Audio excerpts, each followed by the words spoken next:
Il faut que les politiques comprennent le changement de société qui s'opère avec les nouvelles technologies. Nous vivons une ère de l'innovation sans précédent qui va transformer notre société, transformer les filières économiques.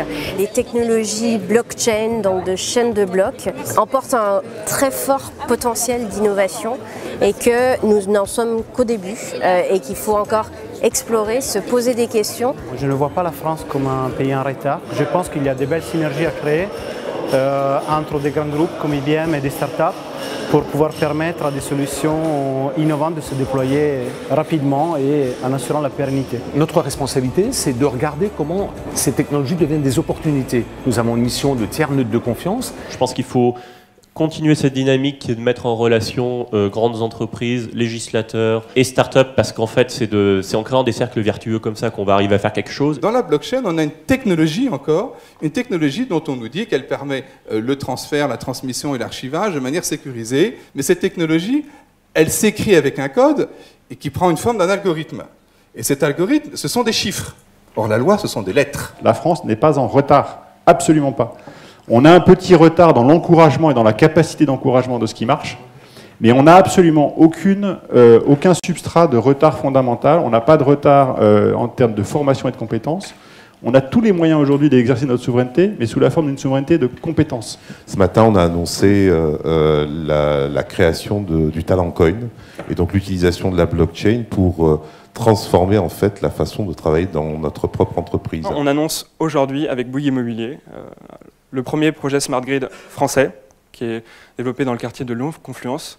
Et ça fait suite à la promulgation de l'ordonnance de la Commission de régulation de l'énergie en juillet dernier. Je pense qu'on ne légifère pas sur une technologie. Ça, c'est la première chose, parce que c'est avant tout un outil.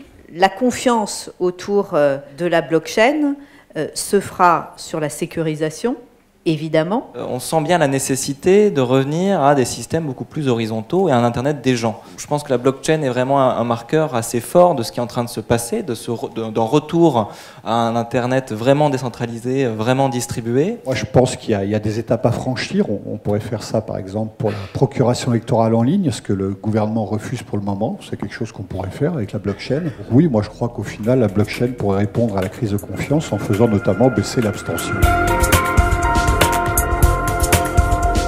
On voit que c'est une nouvelle technologie qui est pleine de potentiel et donc il est important que nous ayons ce genre de rendez-vous pour voir les attentes des uns et ce que les politiques peuvent apporter, et on voit bien qu'effectivement pour l'instant on est encore dans une phase d'expérimentation. Ce que demandent les acteurs, c'est pas trop de régulation pour effectivement que ce secteur puisse se développer. La connaissance, la maîtrise de ces sujets, l'appréhension la plus en amont possible est nécessaire pour pouvoir faire de bonnes lois. C'est du devoir des parlementaires d'être à l'écoute de tout ce qui se fait, de tout ce qui bouge, de tout ce foisonnement, et d'être parfaitement en phase avec ces développements qui sont la société de demain. C'est plus qu'une technologie, pour nous c'est une infrastructure qui va nous amener à nous poser des questions sur la façon dont on doit travailler aujourd'hui, demain et sans doute après-demain.